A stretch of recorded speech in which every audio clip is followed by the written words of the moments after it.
like butter, just do. All kinds. But now I normally do buy unsalted butter.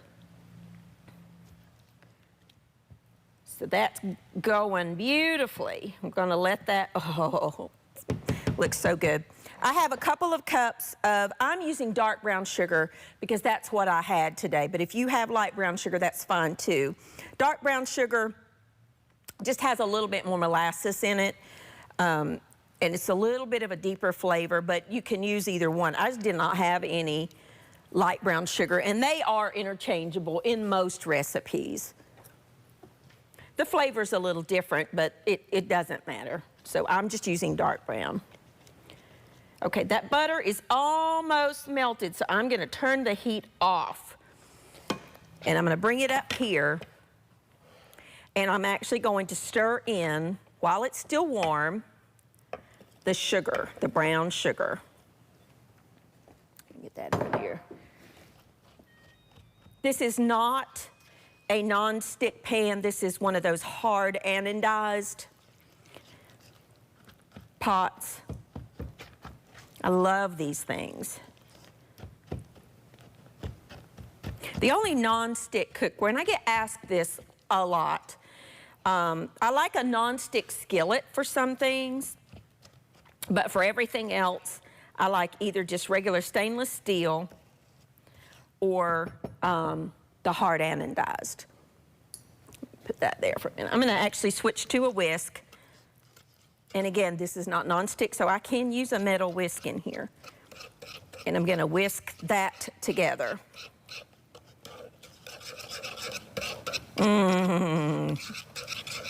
See, it's just all melting together. Now these are gooey brownies. These are meant to be soft and gooey, and they're delicious served with some vanilla ice cream or on their own. And honestly, is there any dessert? Very few dessert. I don't know. I don't know. A warm brownie from the oven.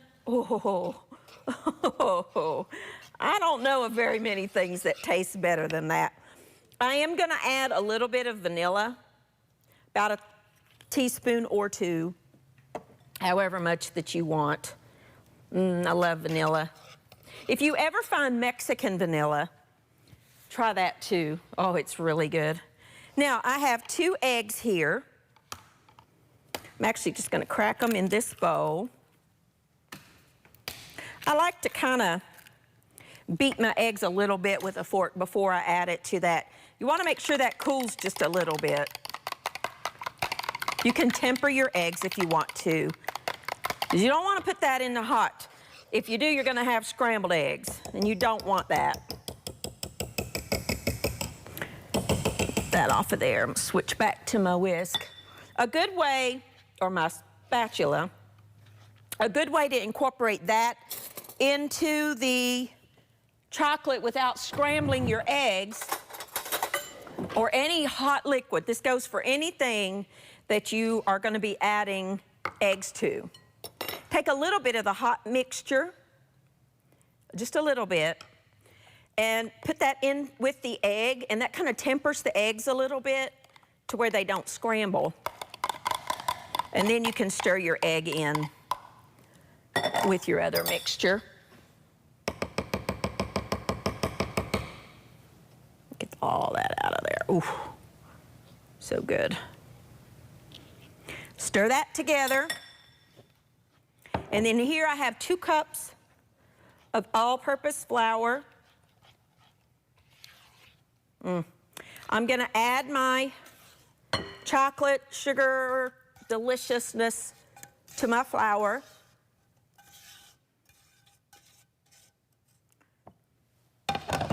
Stir that together. I have about a teaspoon of salt in that flour mixture. And this is one you just need your muscles. You just want to incorporate all that flour. And I have a pan that I have sprayed with non-stick cooking spray. I'm going to add some nuts to mine because I like nuts in my brownies. If you don't like nuts in the brownies, you don't have to add any. I'm adding about 3/4 of a cup of just chopped pecans. You only want to stir this until you really don't have any raw flour. Don't overmix it, because then you're going to have tough brownies. All right, that's it. We're going to pour this into our baking dish, 350 degrees for about 35 to 40 minutes. And then you take that out of the oven. And you just spread it out. It's okay if you have just a couple of little specks of raw flour. That's perfectly fine. Grab a little knife here. I'm just gonna pop this in the oven, clean my bowl, get my bowls in the sink. When I come back, we're gonna get started on the soup and the monkey bread. I'm just gonna pop that in the oven uncovered for about 30 minutes or so, and I'll show you how to check it. I'll be back in just a minute.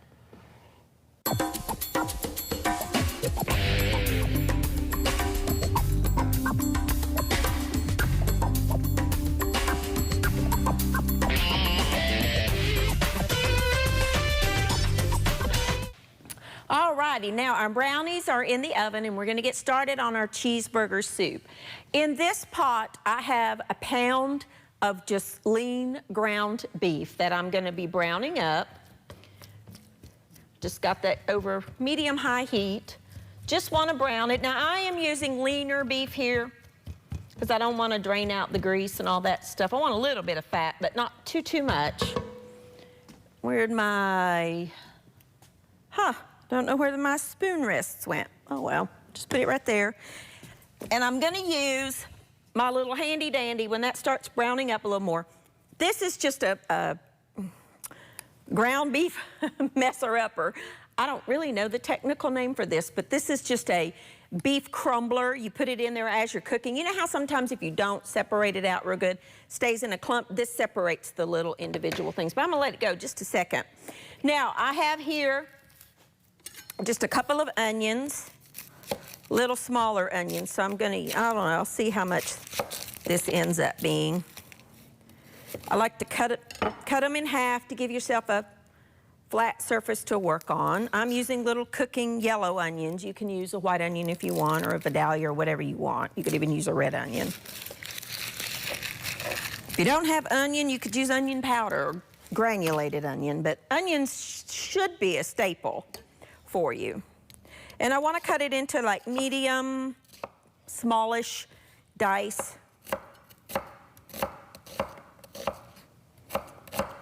Sharp knife, big cutting board, very important.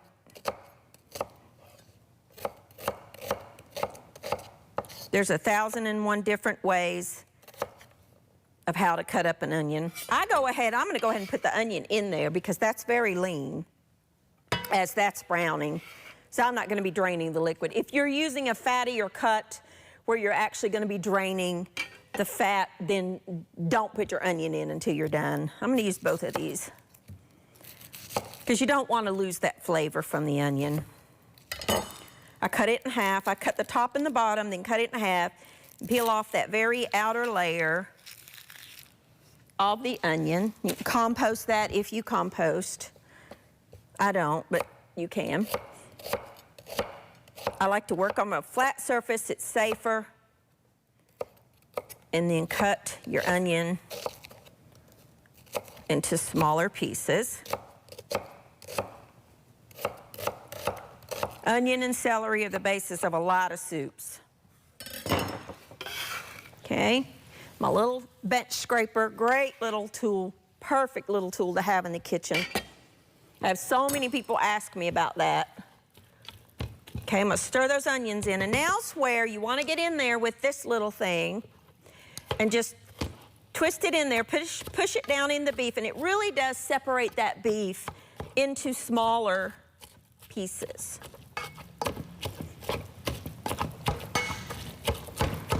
Okay, let me turn that up just a little bit. Okay, let that brown. I'm gonna cut up my celery. I really like celery, so I'm gonna put The equivalent of probably 2 stalks, because these are smaller. I don't want the leaves in this particular recipe. Just cut up your celery into bite-sized pieces.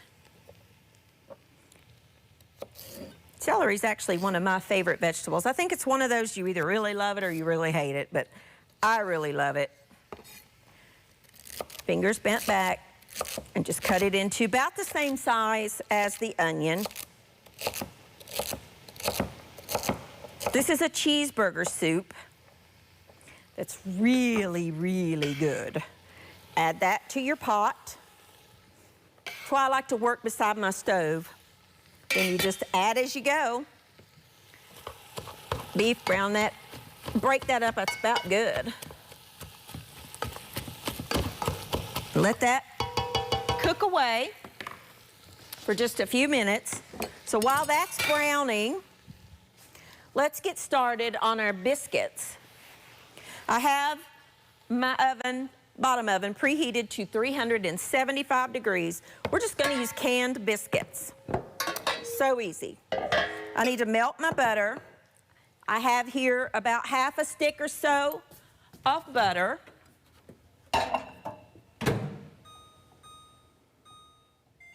I'm going to just melt that. In here I have some very finely grated Parmesan cheese, and I'm adding some garlic powder. That's not salt. And I'm going to add just a pinch of salt. Just a little bit. Stir that together. Now I'm using a bundt pan that I'm actually going to spray with nonstick spray. Just set that to the side for a minute. Don't forget your soup. Just letting those vegetables sweat and that beef to cook to where all the pink is gone. Take your biscuits.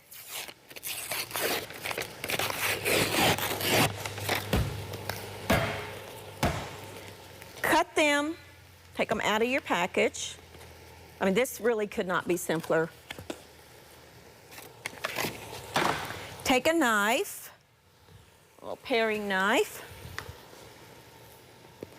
and cut it into quarters, just like that.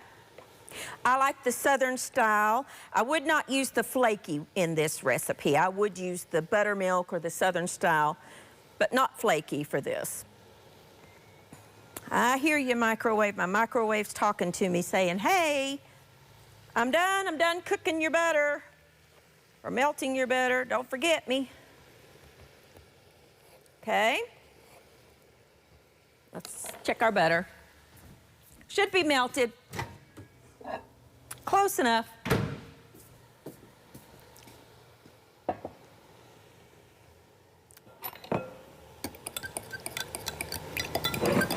Yeah, that's fine. Just for a second here. Finish my biscuits. Now, what you're going to do is put the butter into that cheese mixture. Stirring that together. We're going to take our biscuits, dip it in that garlic butter mixture, and put them in the bottom of that pan. I've got 2 packages of the biscuits. Okay? I'm just going to keep doing this very thing. Do it with the other package of biscuits. Stir that. I'm going to take a quick break. When I come back, we're going to get these finished, get them in the oven, and finish up our soup. I'll be back in just a second.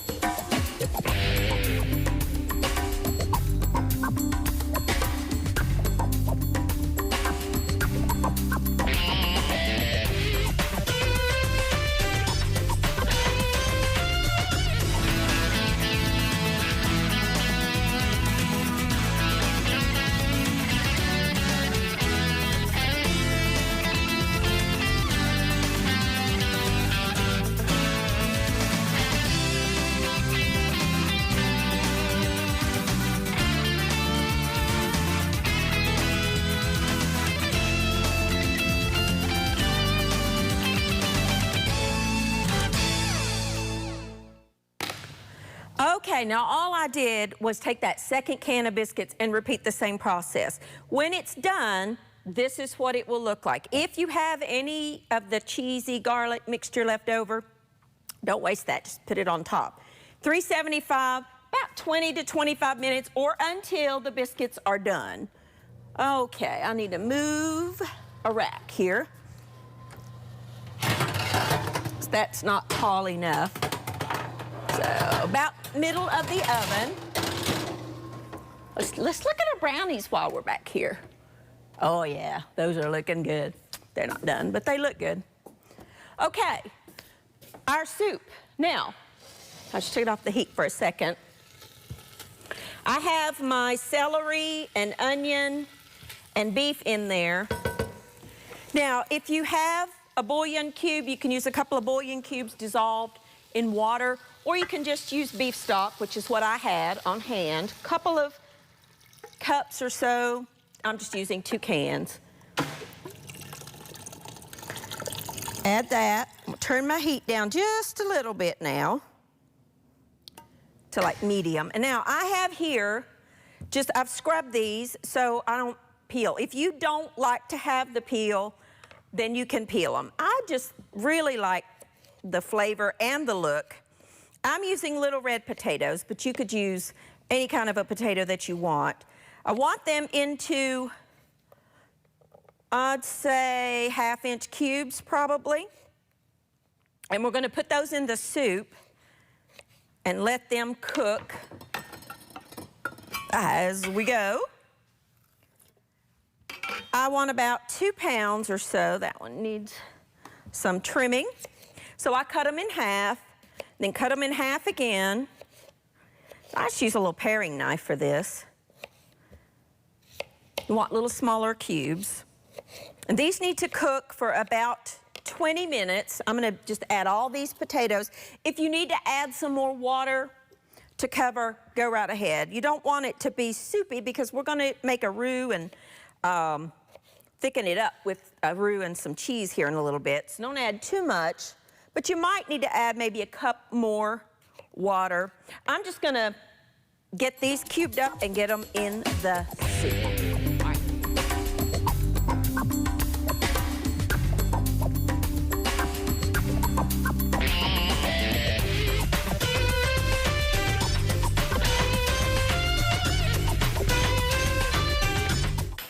Alrighty, now, our brownies are done. I'm gonna show you how to test those in just a second.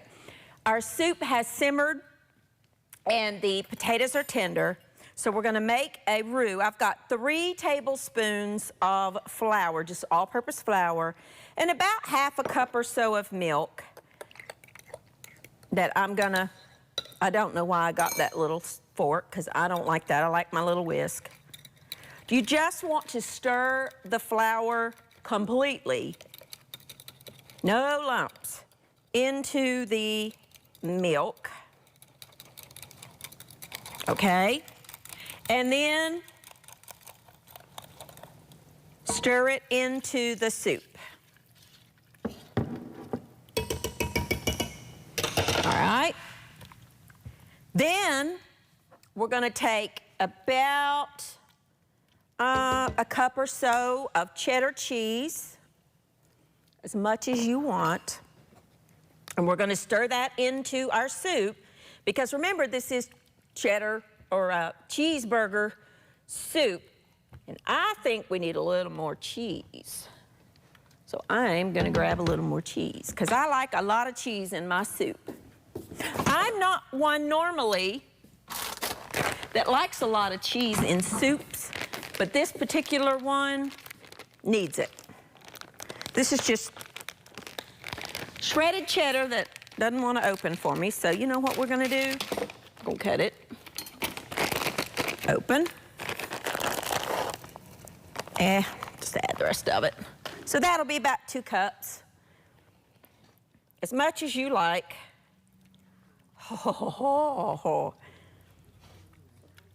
If you want to thin it down a little bit, you could add just a little bit of milk. Just add some richness, or you could use heavy cream. Now, let's add some salt and pepper. Got a little bit still of my ground pepper left that I ground. I never buy that pre-ground stuff. I just take whole pepper corns and grind them. You've seen me do that. Never buy that pre-ground stuff. It has no flavor. Once you try freshly ground pepper, you will never want that stuff again. I promise you. You always need to taste your food for seasoning. So let me just taste this to see if it needs any more salt. That's done. That is so good. Now, let me show you how to test your brownies. Now remember, these are gooey brownies. So we want to take a toothpick, insert it in the center, and you see it comes out with just a little bit of melted chocolate on it, but that's okay. You just don't want to have a whole lot. Those are done. I would serve those with either on their own or with some vanilla ice cream. And if I had some vanilla ice cream, I would totally be eating that with it. But I don't have any vanilla ice cream. Let's check our monkey bread. I think it's probably done. Wipe up my mess here. Okay, let's get our monkey bread out of the oven. Oh, wait till you see this. Oh my goodness, look at that. There is your delicious garlic monkey bread. Now, that needs to cool for just a minute, and then we will turn it out onto a plate. Let's get some of our soup. All right, look at this. Oh my word. If that's not comfort in a bowl, I don't know what is. And I'll just tell you, it's a very good, very inexpensive meal using ingredients that you probably have in your home right now.